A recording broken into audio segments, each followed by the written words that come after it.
प्यारे पहलवान जी, इसे टंगड़ी दाव कहते हैं।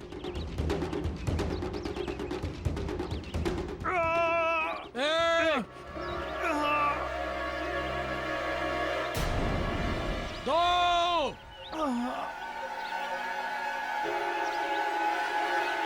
तीन,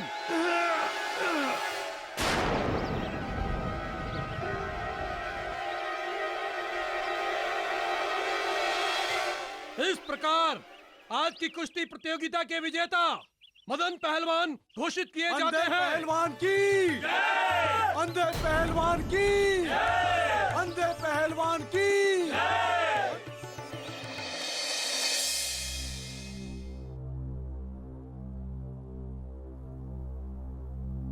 देखो अंजना, देखो ये कंगन, देखो अंजना, देखो ना कितने सुंदर हैं। ये देखो, एक बार देखो तो सही। ये देखो ना, ये देखो, बताओ ना अंजना, तुम्हें कैसा लगा? देखो ना।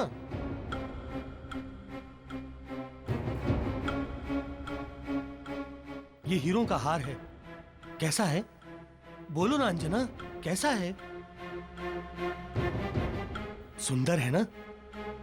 सच्चे हीरो का है, बिल्कुल असली। गले में धारण करने के बाद ऐसा प्रतीत होगा मानो मानो चंद्र ग्रहण का हार धारण कर रखा है रूपसी ने। अरे तुम तो कुछ बोल ही नहीं रही हो। ये सब आप मुझे क्यों दिखा रहे हैं? इसलिए कि ये सब तुम्हारे लिए है। आभूषण ही तो स्त्री का श्रृंगार होता है। लो, इसे लेकर धारण करो। इनकी मुझे कोई आवश्यकता नहीं है। एक स्त्री का जो वास्तविक आभूषण होता है, लज्जा एवं संस्कार, वो है मेरे पास।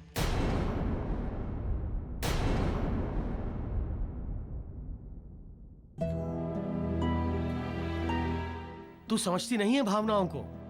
जानती है, जब मैं तुझे इस परिधान में देखता हूं ना, मेरा हृदय फटता है देखकर कि ऐसी रूपसी के तन पर ऐसे फटे वस्त्र।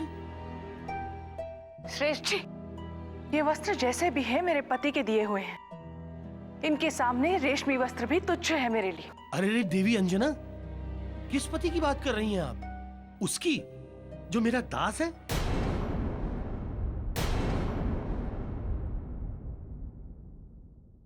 सुनो, तुम मेरे साथ संबंध रखो। तुम मेरे साथ संबंध रखो।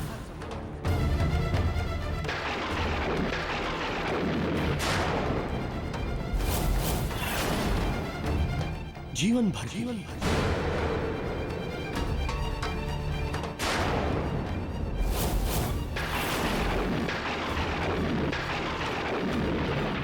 सुख और ऐश्वर्य में जीवन व्यतीत करोगे।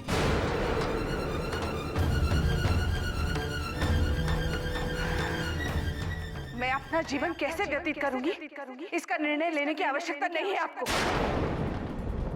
ये निर्णय लेने के लिए मेरा पति, मेरा परमेश्वर है मेरे साथ। ये आभूषण और परिधान मुझे मत दिखाइए।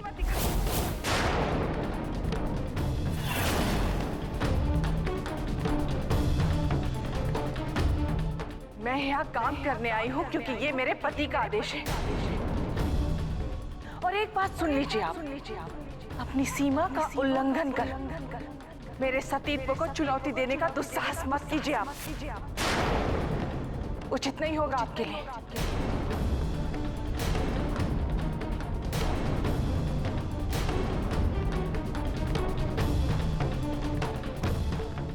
काम क्या करना है ये बताइए। हाँ तो करो ना, जाओ जाकर नदी से जल लेकर आओ ना।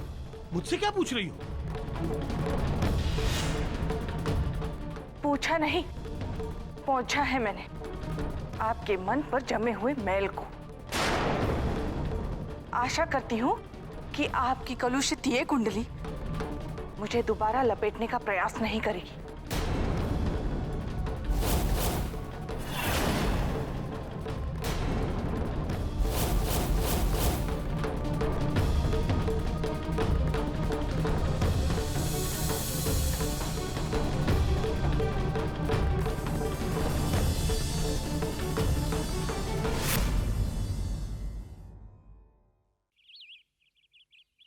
वाह मदन भैया वाह, आपने तो अपने गांव का नाम ऊंचा कर दिया। पहले ही कुश्ती में इतने बड़े पहलवान को चारों खाने चित कर दिया। और भैया आपने तो उसे ऐसे पराजित किया जैसे आंख वाला भी नहीं हरा सकता। वाह भैया वाह, पहलवान तो देखा परंतु आप सा नहीं देखा। अत्यधिक मत चढ़ाओ इस अंधे को। जब पंछी को नए नए पंख मिलते हैं ना तो बहुत फड़फड़ाता है, सोचता है कि आकाश की ऊंचाई माप लेगा, किंतु ऐसा होता नहीं है।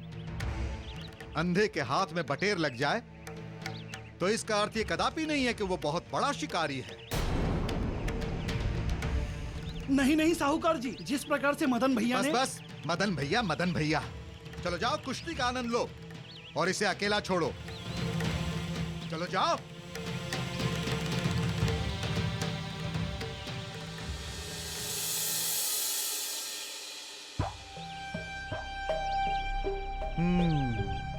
श्रीमान मदन पहलवान जी, तुम पहली कुश्ती जीत गए हो तो इस भ्रम में मत रहना कि विजयी हो गए हो। तुम अपना जीवन हारोगे और मैं आंसू बहाऊंगा इस दुख में कि मेरा साला अपनी बहन की डोली को कंधा देने हेतु जीवित ही नहीं बचा।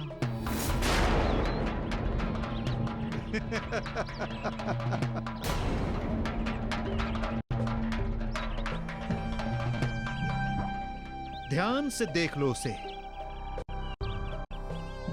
यही वो अंधा है, बचना नहीं चाहिए।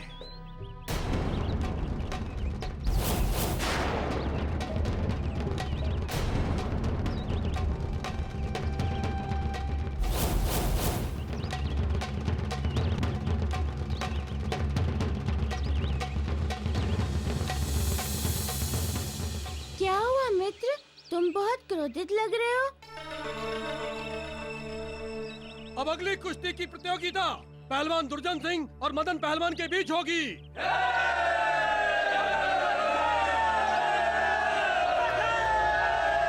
मित्र, कुश्ती प्रारंभ होने की उद्घोषणा हो गई है। अपने मन के क्रोध को विसर्जित कर दो, अन्यथा ध्यान भंग होगा। मुझे प्रतीत होता है कि तुम अभी कुश्ती के लिए तैयार नहीं हो। नहीं, मैं तैयार हूँ।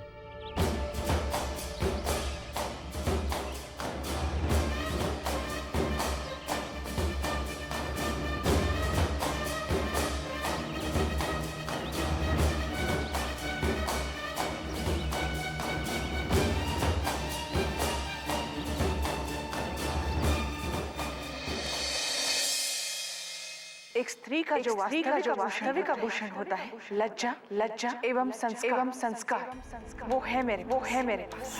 मैं अपना जीवन कैसे व्यतीत करूंगी, इसका निर्णय लेने की आवश्यकता नहीं है आपको।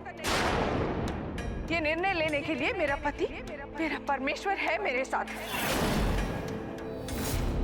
और एक बात सुन लीजिए आप, अपनी सीमा का उल्लंघन कर मेरे सतीत्व को चुनौती देने का दुस्साहस मत कीजिए आप।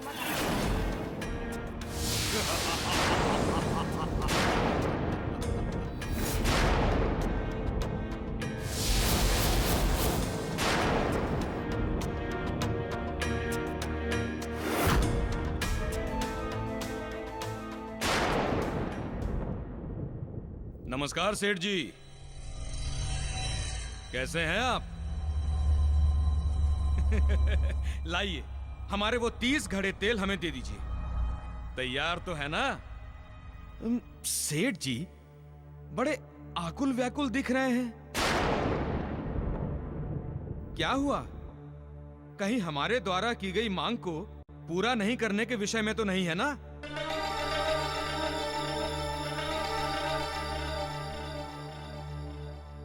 नहीं मित्र, हमारे तेल के घड़े तो पेर कर रखे हुए हैं। अरे, जब तेल पेर कर रखा हुआ है तो ये चेहरे पर चिंता की रेखाएं क्यों हैं? हाँ? इस चिंता की रेखाओं का कारण तुम्हारी राय है। ना तो मैं तुम्हारी बातों में आता और ना ही आज मेरी ये दुर्दशा होती।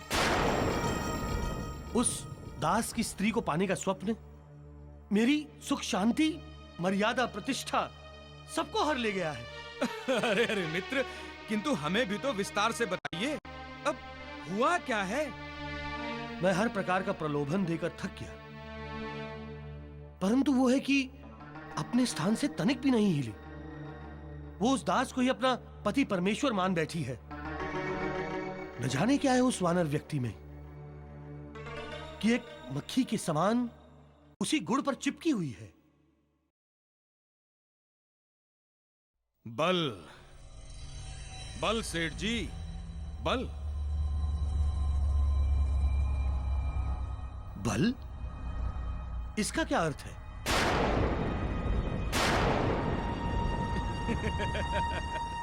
इस बल का अर्थ यह है सेठ जी कि एक स्त्री पुरुष के बल की दासी होती है। आपने अपने बल का परिचय उसे दिया अथवा नहीं? नहीं तो? तभी तो मित्र, उस स्त्री का पति दास भले ही है, किंतु है बहुत बलशाली।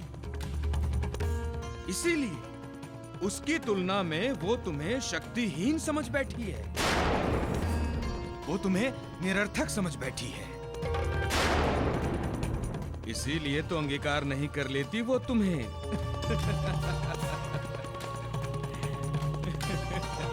ये बात है। हाँ। तो ठीक है, ये भ्रम मैं उसके मन से मिटा देता हूं और दिखा देता हूं कि कौन बलशाली है, मैं या वो उसका पति। सेठ नरोत्तम दास, तुम्हें अंजना मिले अथवा ना मिले, उसका जीवन नरक बना देख मुझे शांति अवश्य मिलेगी, क्योंकि तभी तो हनुमान के अपराध के कारण मेरी दशा भोग रहे उसके पिता केसरी की दुर्दशा देख संसार राहु की शक्ति से भयभीत होगा। मित्र, मैं तुम्हारे विचार का दास हो गया हूं। अब देखना रूपसी कि मैं क्या करता हूं।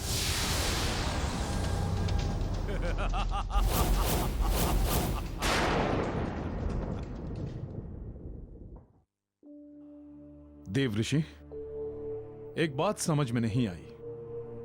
क्या देव?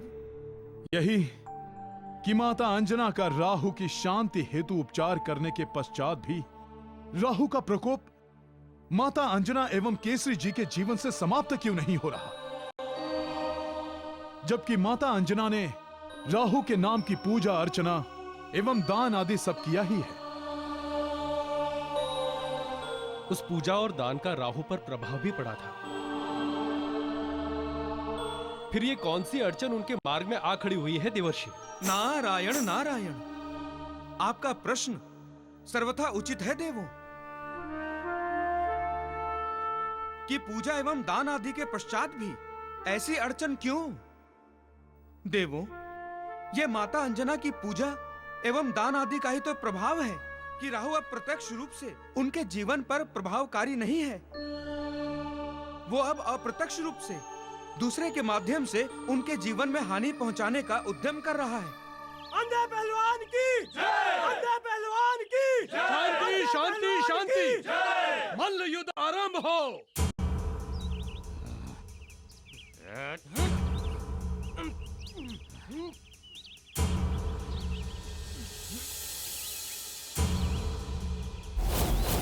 तुम अपना जीवन हारोगे और मैं आंसू बहाऊंगा इस दुख में कि मेरा साला अपनी बहन की डोली को कंधा देने हेतु जीवित ही नहीं बचा।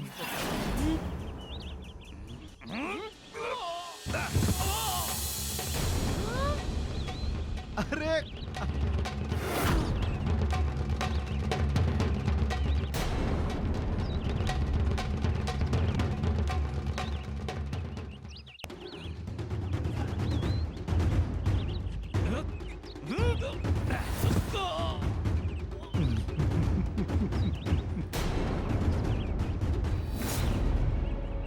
उठ, आजा। क्यों सपने देख रहा है अंधे? असंभव कभी संभव नहीं होता। तू पराजित होगा। आ,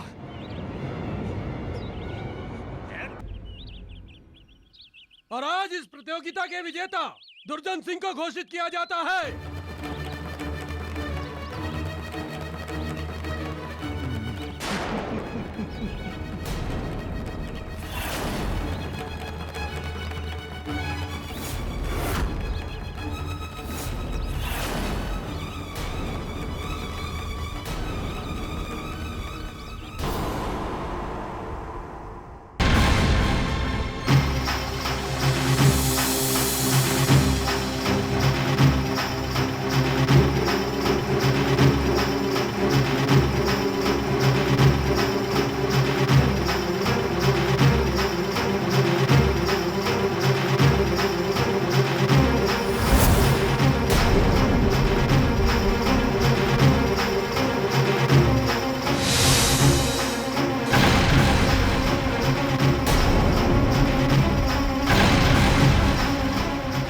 तुम्हें शक्ति प्रिय है ना?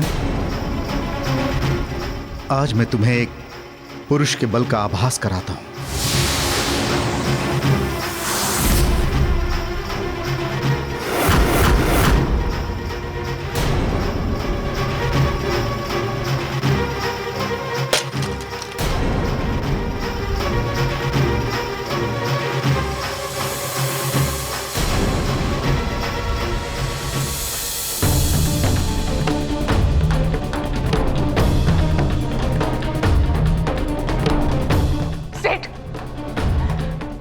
सीमा को लांघ रहे हैं।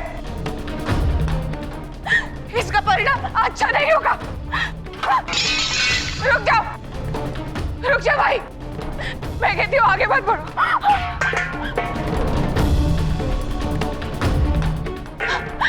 रुक जाओ।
गंभीर चोटें हैं, गहरा घाव है। मैं कुछ औषधि दे देता हूं।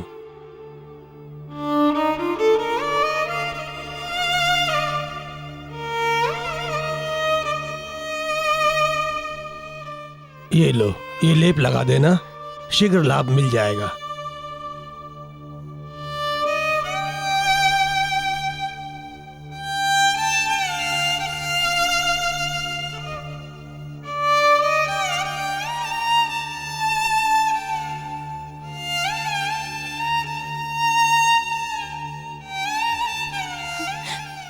मैंने तो पहले ही कहा था कि ये कुश्ती दंगल इसके वश का नहीं है।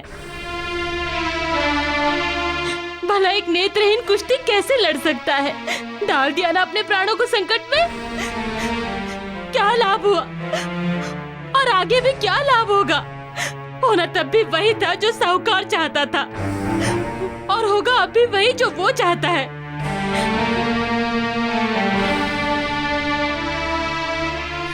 यदि तू उसकी बात मान लेता तो इस प्रकार तेरा तन चोटित तो ना होता।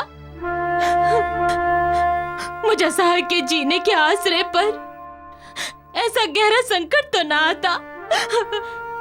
मुझे कुछ नहीं हुआ, तुम चिंता मत करो माँ। और मुझे कुछ होगा भी नहीं, क्योंकि मैं एक संकल्प के साथ लड़ रहा हूं, अपनी दुलारी बहना को प्रसन्नता देने हेतु। इसलिए जब तक मुझ में प्राण है, मैं अपने संकल्प से पीछे नहीं हटूंगा।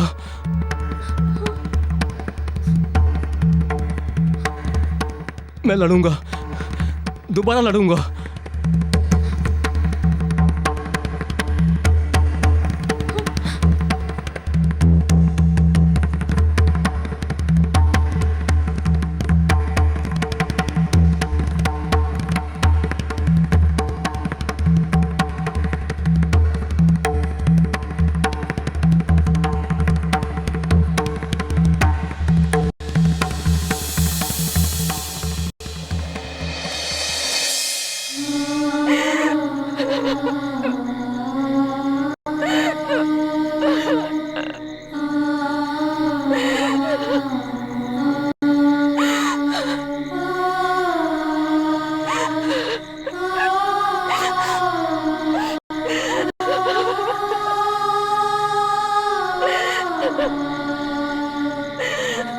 तुम रो क्यों रही हो? मैं बताता हूं।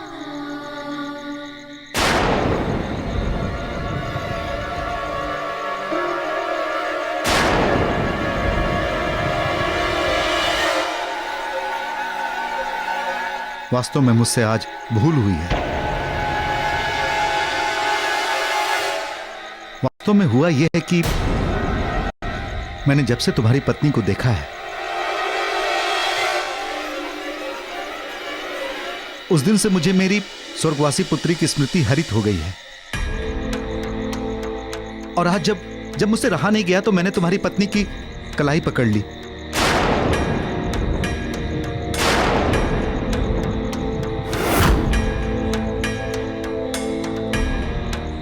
इनको लगा कि मैंने इनकी कलाई बुरी भावना से प्रेरित होकर, परंतु मेरी उस पकड़ में एक पिता का उद्गार था।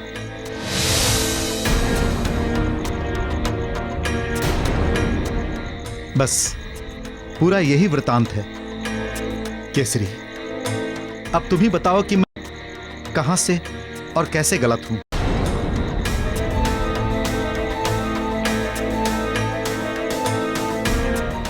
देवी को समझाओ तुम कि क्या जो मैंने किया वो थप्पड़ खाने वाला कार्य था, कि इन्होंने मुझे 3 थप्पड़ मेरे गाल पर जड़ दिए। देखो ना, मेरे गाल अभी तक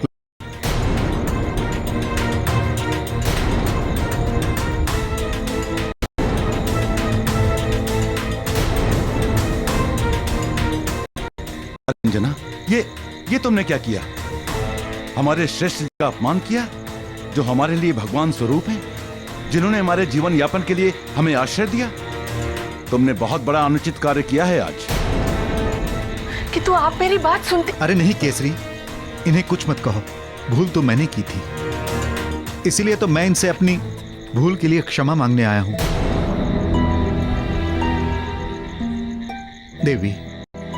देवी मुझे क्षमा कर दीजिए।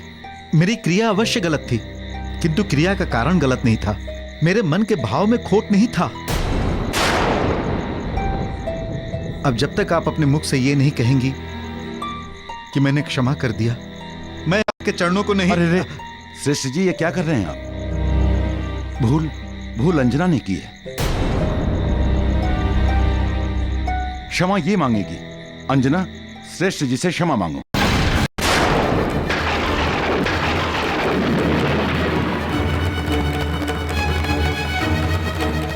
नहीं केसरी, इनसे क्षमा मंगवाकर मेरे पाप का बोझ और मत बढ़ाओ। मेरी ही मति मारी गई थी। अरे घर का कार्य जैसे चल रहा था चलता रहता, मुझे क्या आवश्यकता थी दया दिखाने की? ना ही मैं इन्हें घर में बुलाता और ना ही ये सब झमेला होता। परंतु जो होना था सो तो हो गया, अब कुछ नहीं हो सकता। किंतु एक काम हो सकता है। देवी, आपका यदि मन हो तो काम करने आ जाइएगा, अन्यथा आप अपने मन की स्वामिनी हैं। अच्छा, मैं चलता हूं।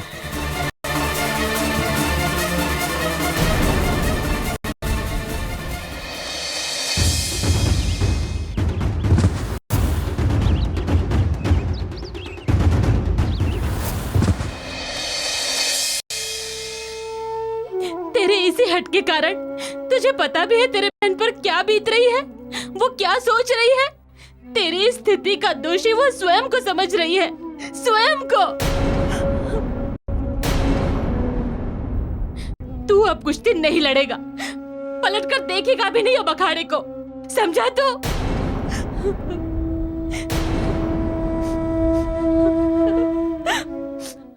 माँ, इसके अतिरिक्त हमारे पास दूसरा कोई मार्ग नहीं है। इसलिए मुझे कुश्ती लड़नी ही होगी, किसी भी परिस्थिति में लड़नी ही होगी।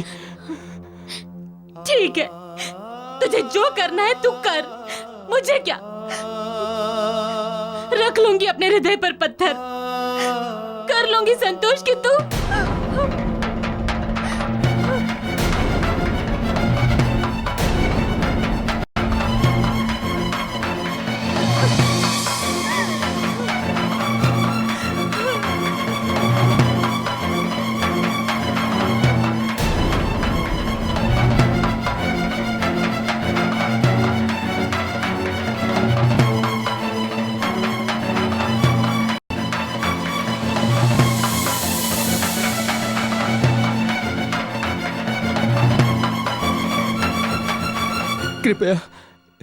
कृपया मुझे क्षमा कर दो मारुति। मैं समझता हूँ कि मैंने भूल की है। नहीं मित्र, स्वयं को दोष मत दो। दोष तुम्हारा नहीं है, दोषी है तुम्हारा क्रोध। और क्रोध का स्वरूप ही है विनाश का। उस पर नियंत्रण आवश्यक है, ना ही केवल तुम्हारे लिए अपितु सबके लिए। और मुझे नहीं लगता कि तुम इस प्रकार ये दंगल जीत पाओगे तथा अपने उद्देश्य में सफल हो पाओगे। अब आगे ऐसी भूल नहीं होगी। मैं अपने मन पर नियंत्रण रखूंगा, पुनः इसे भटकने नहीं दूंगा। अच्छा है, आत्मविश्वास प्रबल है, किंतु जो स्थिति है उसमें तुम अब लड़ोगे कैसे? मुझे कुछ नहीं होगा, विश्वास करो। सार्थक परिणाम तुम्हें प्रस्तुत करके दिखाऊंगा। जेके अखियां देख न पावे, कर्ण इंद्रिय जागृत भय जावे। तब प्रकृति मन के शक्ति जगावे, एक अयोग्य का योग्य बनावे। बड़ी चुनौती के आगे भी उनापन शीश झुकावे। मन के शक्ति विजय बनावे, जीते चुनौती कभू न हारे, जीते चुनौती कभू न हारे, जीते चुनौती कभू न हारे। अंजना, ये क्या हो गया तुम्हें? मुझे कुछ नहीं हुआ है आपको। ना तो मेरी कोई बात आप सुन रहे हैं और ना ही आपको उस सेठ का घृणित विचार समझ में आ रहा है। अंजना, दोबारा उस भगवान के विषय में कुछ मत कहना। वो कितने अच्छे, नेक और दयालु पुरुष हैं। खोट तुम्हारी आंखों में, जो उस व्यक्ति में तुम्हें खोट दिखाई दे रहा है। खोट तुम्हारी आंखों में, जो उस व्यक्ति में तुम्हें खोट दिखाई दे रहा है।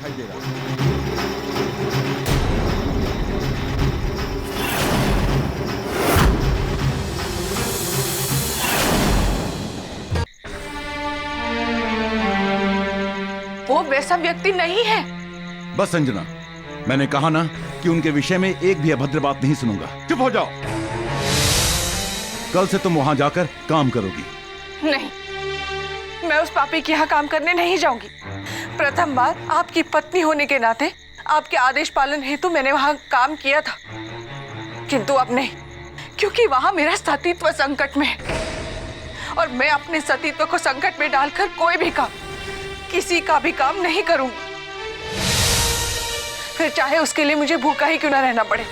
उत्तम है, जैसी तुम्हारी इच्छा। मैंने अपने अधिकार के बंधन से मुक्त किया तुम्हें।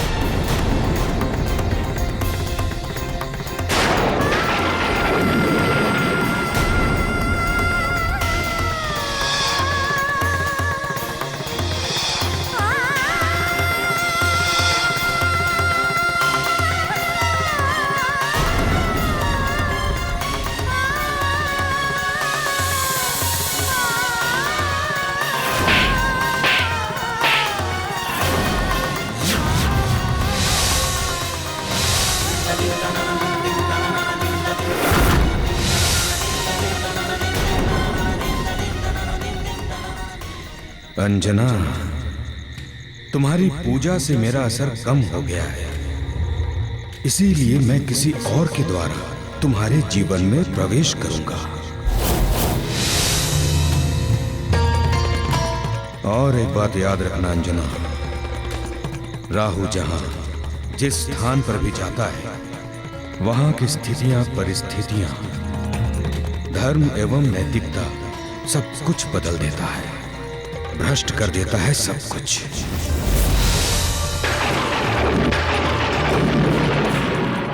मैं जानता हूं अंजना, तुम अपने सती धर्म पर अडिग रहोगी, अटल रहोगी उसी पर, किंतु देवी अंजना, मैं किसी दूसरे को तो डिगा ही सकता हूं ना, दूसरे की मति तो भ्रष्ट कर ही सकता हूं मैं।